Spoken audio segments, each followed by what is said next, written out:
வணக்கம். ஜவைஜட் ஃப்ரம் ஜவாதுபட்டி புதூர்.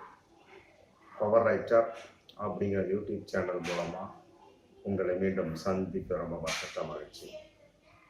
அத்தோட எங்கள் சேனலை சப்ஸ்கிரைப் பண்ணுங்கள், பெல் பட்டன் அழுத்த மறந்துடாதீங்க. அத்தோட எல்லாத்துக்கும் ஷேர் பண்ணுங்கள். அதாவது தேவநாதன் யாதவ் சிவகங்கை தொகுதியில் பாஜக சார்பில் போட்டியிட்ட ஒரு வேட்பாளர். 10வது ஒரு கட்சியை நடத்துகிறார். இந்த தமிழ் மக்கள் கல்வி முன்னேற்ற கழகம் அப்படிங்கிற பேர்ல இந்திய மக்கள், தமிழ் மக்கள் இல்லை, இந்திய மக்கள் கல்வி முன்னேற்ற கழகம் அப்படிங்கிற பெயர்ல கட்சியை நடத்துறார். அத்தோடு இல்லாம தி மயிலாப்பூர் சாசுவத நிதி நிறுவனத்துக்கு இயக்குனராக இருக்கின்றார். இயக்குனராங்கிறது அது சுழற்சி முறையில, அது 1872 தொடங்கப்பட்ட ஒரு நிறுவனம். கிட்டத்தட்ட ஒரு 150-155 வருடங்களுக்கு முன்னால தொடங்கப்பட்ட ஒரு நிறுவனம். இன்னைக்கு வரை வெற்றிகரமா போயிட்டு இருக்கு. இவர் கையில அந்த பொறுப்பு வந்ததுக்கு பின்னாடி ஏகப்பட்ட குழப்பங்கள். பாஜக ஆளு, இவர் ஒரு பாஜக பிரமுகர், கட்சி நடத்துறாரு. மற்றபடி பாஜக சார்பில் போட்டியிடுறதுக்கு ஆயத்தமாகக்கூடிய சமயத்தில் 2024 முடிந்த நாடாளுமன்ற தேர்தலில் எல்லா ஏற்பாடும் பண்ணாரு. அப்புறம் காசு வேணும் இல்லையா, பார்த்தாரு. தி மயிலாப்பூர் சாசுவத நிதி நிறுவனம், ஆமா, அதுல ஃபுல்லா கைய வச்சாரு. 525 கோடி ஏப்பம். இன்னைக்கு வரைக்கும் அந்த 525 கோடி எங்க போச்சுன்னு தெரியல. அப்புறம் புகார் பண்ணுவாங்க. அவரு போயிட்டாரு, தேவநாதன் யாதவ் சிவகங்கை தொகுதிக்கு போய் பிரச்சாரம் பண்ணிக்கிட்டு நான் ஜெயிச்சிருவேன், அதெல்லாம் சும்மா கிடையாது, ஆச்சா போச்சா தக்கால வழக்கம் பணத்தை அள்ளி வீசினாரு. எல்லாமே காலி. 525 கோடி எங்க போச்சுன்னு தெரியல. 10வதுக்கு இப்ப 300 கிலோ தங்கம் எங்கே அப்படிங்கிற கேள்வி புதுசா வந்திருக்கு. இது வரைக்கும் சொன்ன ரிப்போர்ட்டு ஒரு 4-5 மாசத்துக்கு முன்னெல்லாம் பழைய ரிப்போர்ட்டு. இப்ப புதுசா வந்திருக்க ரிப்போர்ட் 300 கிலோ தங்கம் எங்கே. பழைய கட்டடம் மயிலாப்பூர் இருக்கு. மயிலாப்பூர் சாசுவத இந்து நிதி லிமிடெட், மயிலாப்பூர் இந்து சாசுவத நிதி லிமிடெட் 100 வருஷத்துக்கு மேலாக உள்ள கட்டடத்துல இருக்கு. இவர் பொறுப்புக்கு வர்றதுக்கு முன்னாடி அந்த 300 கிலோ தங்கம் இருந்தது. அந்த சாசுவத நிதி லிமிடெட் ஒரு மறைமுகமான ஒரு அறை இருக்கு இல்லையா, அவங்க லாக்கர் வச்சிருப்பாங்க, அதுல வச்சிருந்துருக்காங்க 300 கிலோ தங்கம். இவர் வந்தாரு, அந்த 300 கிலோ தங்கத்தையும் காணாம், 525 கோடி ரூபாயும் காணாம். மொத்தம் 5000த்துக்கு மேற்பட்ட முதலீட்டாளர் இருக்கிறாங்க. மினிமம் 1 லட்சம் தான், அதுக்கு மேல அவங்க வாங்க மாட்டாங்க. அதுல இருந்து ஒரு 3 கோடி வரைக்கும் வாங்குவாங்க. மாசமான 10 to 11%, 12% வட்டி தரக்கூடிய ஒரு நிதி நிறுவனம். இந்த 150 வருஷமாவே நல்லபடியா நடந்துகிட்டு இருந்தது. என்னைக்கு தேவநாதன் யாதவ் கையில் அந்த நிறுவனம் வந்ததோ, இயக்குனரா வந்தாரோ, அன்னைக்கு பணால் முடிஞ்சு போச்சு. அவர் அந்த நிறுவனத்துல ஒரு ஊன்றிப்பா இல்லை. பார்த்தாரு, கட்சி பாஜக கான்செப்ட். அப்புறம் அவர் வேற தனிப்பட்ட இந்திய மக்கள் கல்வி முன்னேற்ற கழகம் ஸ்டார்ட் பண்ணியிருக்கா இல்லையா, அது சம்பந்தமா பலவிதமா காசை ஆட்டை போட ஆரம்பிச்சிட்டாரு. அப்புறம் 2024 நாடாளுமன்ற தேர்தலில் சிவகங்கை தொகுதியில மிகப்பெரிய ஒரு பாஜக சார்பாக போட்டியிடுவதற்காக வேட்பாளர் கொடுத்தாங்க. அதுலயே விட்டாரு காசை. அப்பவே ஏகப்பட்டவே பிரச்சனை ஆரம்பிச்சிட்டாங்க.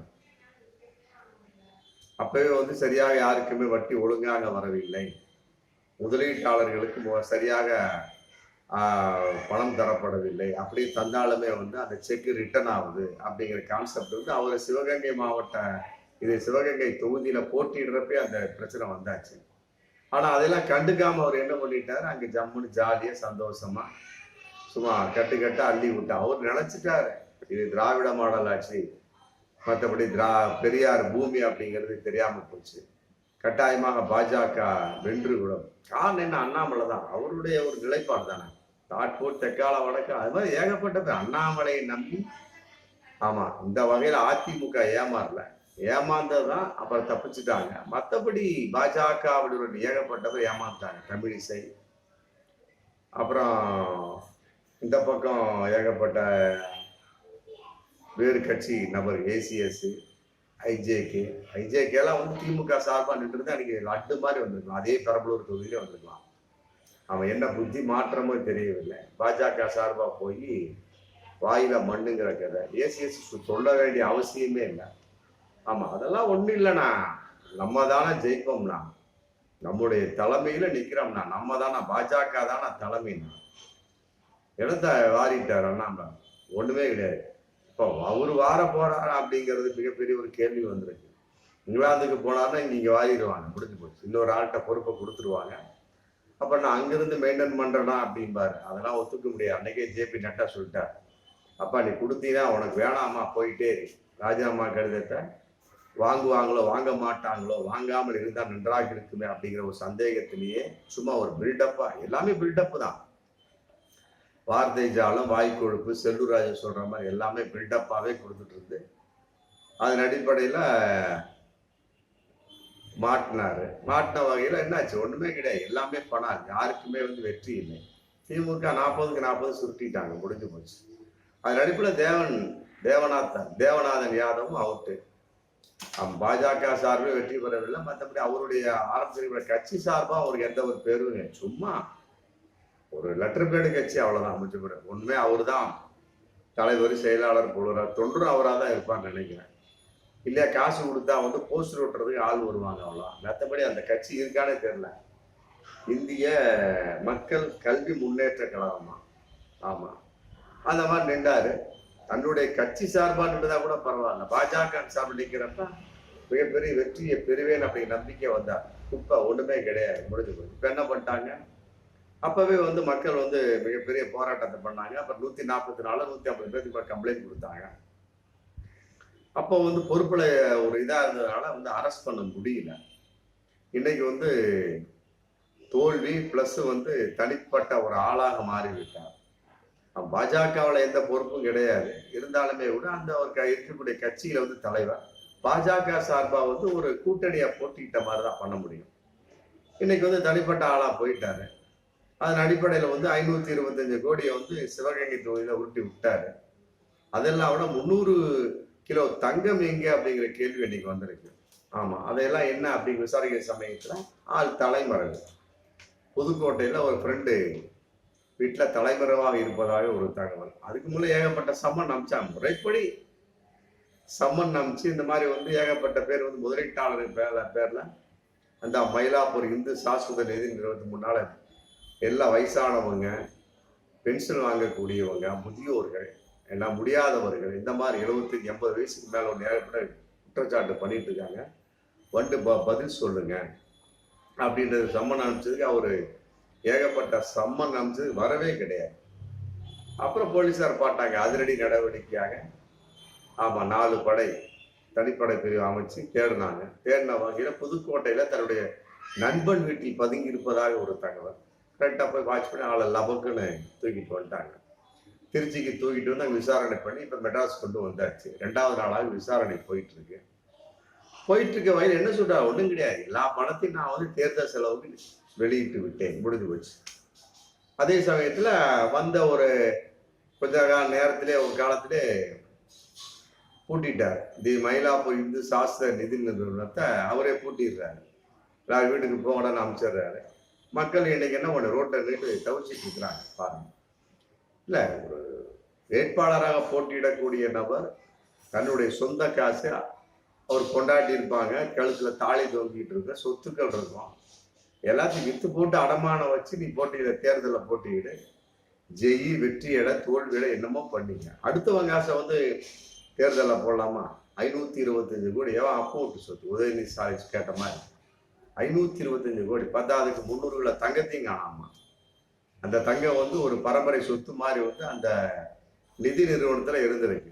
இவர் கைக்கு மாறினதுக்கு இயக்குனராக வந்ததுக்கு பின்னால அந்த தங்கத்தையும் காணாமா. இப்ப சுத்தமாவே எங்கேங்கிற கேள்வி போயிட்டு இருக்கு. அதன் அடிப்படையில வந்து 2 பேர் எக்ஸ்ட்ரா கைது பண்ணியிருக்கிறாங்க. குணசீலன், மகிமைநாதன் அப்படிங்கிற 2 பேரை கைது பண்ணியிருக்காங்க. சாலமன் மோகன் தாஸ் அப்படிங்கிறவர் தேடிட்டு இருக்கிறாங்க. அவர் எங்கே அப்படிங்கிற கேள்வி இன்னைக்கு வந்து மிகப்பெரிய ஒரு கேள்விக்குறியா போயிட்டு இருக்கு. என்ன போலீசார் விசாரிக்கிற சமயத்து என்ன சொல்றாரு, எல்லாத்தையும் வந்து தேர்தலை விட்டுட்டேன், அதனால நிதி நிறுவனத்தை நான் கூட்டி விட்டேன் அப்படின்னு சொல்றாரு. மற்றபடி வேறு விதமான தொழில்களில் அவர் வந்து பணத்தை முதலீடு செய்திருக்கலாம் அப்படிங்கிற ஒரு தகவலும் போயிட்டு இருக்கு. அதே நேரம் டி நகரில் மிக பிரம்மாண்டமான ஒரு பங்களா கட்டியிருக்காங்க. அடுத்தவங்க காசு தான் எல்லாமே. ஏன்னா இந்த கிராமத்தில் ஒரு பழமொழி சொல்லுவாங்க, அடுத்தவன் நெய் என் பொண்டாட்டி கை அப்படிம்பாங்க. அந்த மாதிரி பழமொழி சொல்லுவாங்க. சரியா எனக்கு ஞாபகம் வரல. அடுத்தவன் கையில் இருக்க நெய் என் பொண்டாட்டி கை அப்படிம்பாங்க. அந்த மாதிரி வந்து அடுத்தவன் காசுலேயே பிழைக்கிறதுக்குன்னே ஒரு குரூப் இருக்கிறாங்க. அதே மாதிரி டிவி நடத்துறாங்க. அந்த டிவியில தான் வந்து குணசீலன், மகிமைநாதன் அப்படிங்கிறவங்க வந்து முக்கியமான பொறுப்புல இருக்கிறாங்க. மற்றபடி சாலமன் மோகன்தாஸ் அப்படிங்கிற இருக்கிற சமயத்து அவர் இன்னைக்கு தலைமறைவு.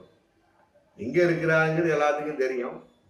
நான் முதல்ல போய் கைது ஆகிக்கிறேன், அப்ப பின்னால வாப்பான்னு தேவநாதன் யாரையோ சொல்லி அமைச்சிருப்பாரு. அந்த அடிப்படையில் போலீஸாரை விட மாட்டாங்க. 525 கோடி இல்லையா, அவங்க மக்கள் பணம் சாதாரணம் கிடையாது. இன்னைக்கு வந்து எல்லாம் தெருவில் நிற்கிறாங்க. 10% வட்டி தருவேன், 18% வட்டி தருவேன் போட்டு ஏமாற்றி 150 வருடங்களாக நன்றாக நடந்தது. தேவநாதன் யாதவ் கையில வந்தது. போகையா கோவிந்தா கோவிந்தா. ஆமா, தலையில துண்டை போட்டாங்க. இதெல்லாம் எங்கடா காசு போச்சு அப்படின்னு சிவகங்கை தொகுதியில் இறைச்சிட்டாரு. அப்படியே தண்ணியா இறைச்சிட்டாரு. ஆனா படு தோல்வி. இந்த 525 கூட அவர் எப்படி தர முடியும்? அவ்வளவுதான். இதுல போலீஸ்ல கைது ஆயிட்டாரு. பல உண்மைகளை சொல்ல போறாரு. எப்படியோ அவங்க 525 கோடி கொடுத்தா தான் அந்த இழந்த பெயரை மீட்க முடியும். 300 கிலோ தங்கத்தை கொடுத்தா தான் இழந்த பெயரை மீட்க முடியும். பலருக்கு வந்து அமௌண்ட் தர முடியும். இல்லாவிட்டால் தேவநாதன் நீடித்த ஒரு சிறையில் இருக்கக்கூடிய வாய்ப்பு. மற்றபடி அந்த நிதி நிறுவனத்தை மஞ்சள் நோட்டீஸ் கொடுத்துருவாங்க. அவ்வளோ முடிஞ்சு போச்சு. அது என்ன சட்டப்படி பண்ணுவோம், பண்ணி அதுக்கு தகுந்த மாதிரி இவர் எங்கெங்க முதலீடு பண்ணியிருக்காரோ அதையெல்லாம் கபலீகரம் பண்ணி இது மாதிரி நிறைய நடந்திருக்குல்ல. அந்த V3 மேயா என்னமோ ஒரு நிறுவனம், மற்றபடி நியூ மேக்ஸ் நிறுவனம், மற்றபடி ஏகப்பட்டது அடுக்கிட்டே போகலாம். அது வரிசையில் வந்து பாஜக உடைய ஒரு பிரமுகர் உள்ள ஒரு விஷயம். அப்புறம் ஆருத்ரா கோல்டு நிறுவனம். ஆமாம், அநியாயமாக வந்து அங்கு சம்பந்தப்பட்ட வகையில் ஒரு பஞ்சாயத்து பண்ண வகையில் ஆம்ஸ்டாங் ஒரு கொலையை நடந்து போச்சு. பகுஜன் சமாஜ் மாநில தலைவர். அந்த அளவுக்கு மிக கொடூரமான ஒரு செயல்பாடு உள்ளது. அடுத்தவங்க காசை மோசடி செய்வது பார்த்துக்கிடுங்க. அந்த அளவுக்கு இருக்கக்கூடிய சமயத்துல இவருடைய ஒரு நிலைப்பாடு இன்னைக்கு வந்து போலீஸாரால் கைது செய்யப்பட்டிருக்கார். இனி வரும் காலங்கள்ல ஏகப்பட்ட உண்மை வரும். வந்தாலும் மக்களுக்கு ஏமாற்றப்பட்ட மக்களால் கொடுக்கப்பட்ட அந்த 525 கோடி வருமா? அந்த 300 கிலோ தங்கம் எங்கே? சாலமன் மோகன்தாஸ் எங்கே? ஒருவேளை அவரு கிரெடிட் போயிட்டாரா? அவர்கிட்ட கொடுத்து வைத்திருக்கிறாரா? தேவநாதன் யாதவ் அப்படிங்கிறது வரும் காலங்களில் போலீஸ் விசாரணையில் கட்டாயமாக தெரியும். பார்ப்போம் மீண்டும் அடுத்த வீடியோ. நன்றி.